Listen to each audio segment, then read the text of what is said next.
आप देख रहे हैं अब तक न्यूज चैनल। आइए दर्शकों, एक बार फिर हम आपका स्वागत करते हैं अब तक न्यूज पर। मैं जाबिर शाह। कुछ दिनों पहले मालेगांव शहर में आरपीआई ग्रामीण जिला अध्यक्ष का पद भारत जगताप इनको दिया गया। चंद दिनों में ही पार्टी की ऑफिस की स्थापना हुई, कामकाज शुरू किया गया और पार्टी का नाम चर्चा में आने लगा। मीडिया के नुमाइंदों से मुलाकात होने लगी और आए दिन अखबारों में, यूट्यूब चैनलों पर इसकी खबरें भी चलने लगी। लेकिन 2 रोज से एक मामला पार्टी के विवाद को लेकर चलने लगा।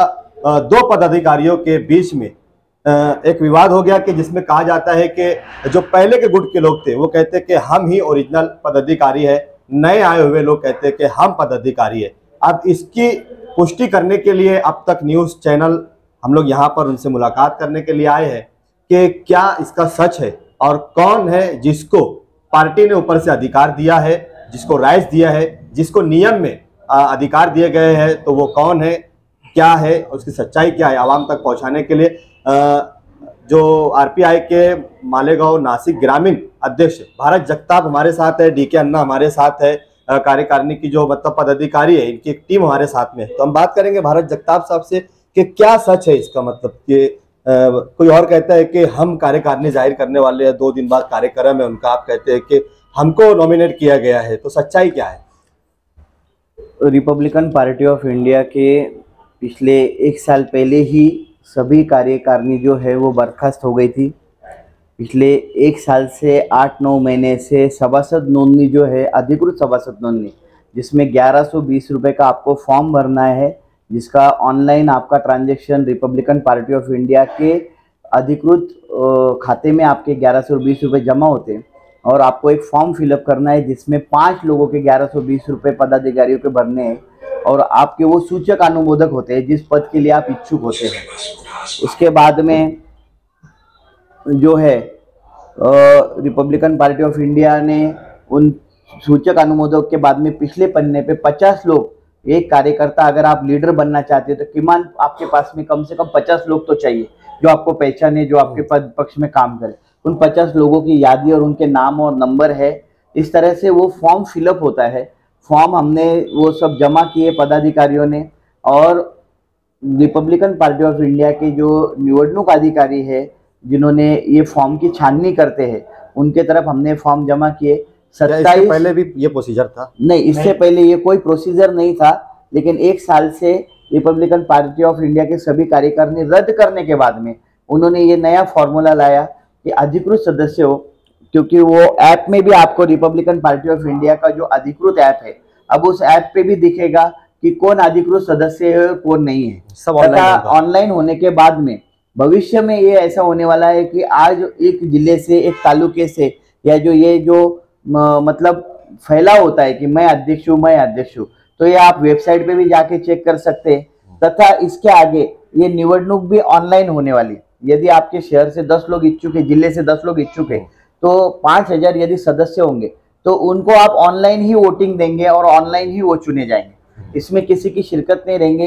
ये सिर्फ माननीय रामदास जी अठौले साहब का हक है। जो कार्यकर्ता है वही अध्यक्ष चुनेंगे। जो कार्यकर्ता है, जो जिन्होंने अधिकृत फॉर्म भरा है वही अध्यक्ष चुनेंगे, जो सभासद है वही। इसी के तहत 27/9/2022 को नासिक यहाँ पे गंगापुर रोड को बैंक्वेट हॉल में पक्ष के जो निवडणूक अधिकारी है इन्होंने छाननी करने के बाद में और उन्हें समर्थन किसे मिला है इस सारी ओर जांच पड़ताल करने के बाद में उन्होंने वहाँ पे जिला अध्यक्ष मुझे, ग्रामीण जिला अध्यक्ष बोल के मुझे घोषित किया है। वहाँ से आने के बाद में उन्होंने तालुका कार्यकारिणी और शहर कार्यकारिणी को मुझे चुनने के लिए कहा था। उन्हीं के आदेश से और प्रकाश जी लोंडे साहब इनके आदेश से हमने वहाँ पर से मालेगांव में 3 तारीख को कार्यकारिणी तैयार की।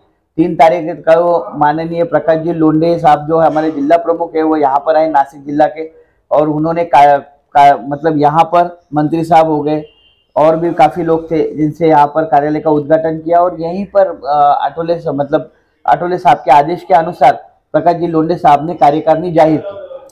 अब जो लोग कह रहे हैं कि हम मतलब हमको मतलब यहाँ नॉमिनेट किया गया है, 20 साल से हम है, 15 साल से हम है, उनका कार्यक्रम भी मतलब 2 दिन में होने वाला है, तो आप रिपब्लिकन पार्टी ऑफ इंडिया के जो कार्यकर्ता है, जो समर्थन है, और उनसे क्या कहेंगे कि मतलब किसके साथ उनको वो कंफ्यूज है कि हमको किसके साथ मुझे जाना लग रहा है कुछ लोग पक्ष का और खुद का भी मजाक बना रहे हैं, क्योंकि पक्ष ने अधिकृत तरीके से हमको चुना है। सबसे पहले मैं चाहूंगा कि उन्होंने ये बताना चाहिए कि वो अधिकृत सदस्य है क्या, उन्होंने फॉर्म भरा है क्या, फॉर्म भरा है क्या, सदस्य है क्या। फिर पदाधिकारी तो बहुत बड़ी बात है, वो आजी माजी कोई भी पदाधिकारी होगा उसका हमको कोई लेना देना नहीं, कौन खुद को क्या बताता है। मुझे पक्ष ने इस पद पे बिठाया है, मेरे साथ में उसी दिन तालुका अध्यक्ष दिलीप अन्ना आहिरी जी की तालुका अध्यक्ष पद पे बर्वे साहब ने उनको भी चुना था, और शहराध्यक्ष पद विकास जी केदारे साहब इनको भी चुना था।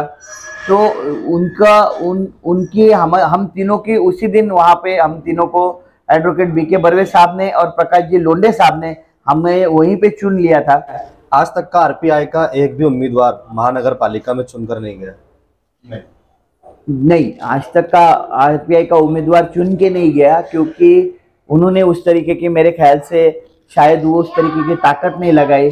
लेकिन मैं चाहता हूँ इस बार जो जोश के साथ मतलब आप चल रहे हैं, जिस प्रकार से आपने लॉन्च होते ही पार्टी ऑफिस का किया स्थापना, कार्यकर्ता, सभासद, और जिस प्रकार के से आप मतलब जिस स्पीड से चल रहे हैं, ऐसा लग रहा है कि शायद आने वाले कॉर्पोरेशन के चुनाव में आप मध्य और आउटर में सीट उतारने वाले हैं। जरूर, रिपब्लिकन पार्टी ऑफ इंडिया इस चीज की, पहले हम अभी नए नए हैं, हम जांच पड़ताल सारी चीजों की कर रहे हैं। ऐसा नहीं हम नए हैं, हमने 10-15 साल से मैंने यहाँ का पॉलिटिक्स देखा है। कुछ मेरे साथ में जो जिला संपर्क प्रमुख है, तालुका अध्यक्ष है, शहराध्यक्ष है, इन्होंने इस पक्ष में 25-25, 30-30 साल का उनका बड़ा योगदान है। उनको हर वार्ड की हम सबको मालूमात है। हमारे ओर से जरूर उम्मीदवार उतरने की कोशिश रहेगी।